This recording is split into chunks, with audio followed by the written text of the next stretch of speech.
Hello buddies and welcome back. It's Anne-Sophie and today I'm going to show you how to turn on and off the auto rotate on your Motorola Moto G82. When you go to your drop down menu, you see here auto rotate. It's off right now. Little demonstration on YouTube right now. When you turn your screen because you want a full screen, then it won't turn. When you now pull down the drop down menu again, click on auto rotate on. Now it's on. Go back and you now turn your screen.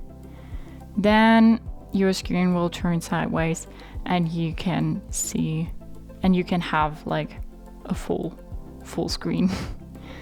When you go back now, turn your phone again, then it will like go back to this, and then you can pull down this menu again, auto rotate off, go back, and then it won't turn anymore. So that's how you turn on and off the auto rotate on your Motorola Moto G82. Hope you liked it, hope it helped. If so, thumbs up, share and subscribe, and I hope to see you next time.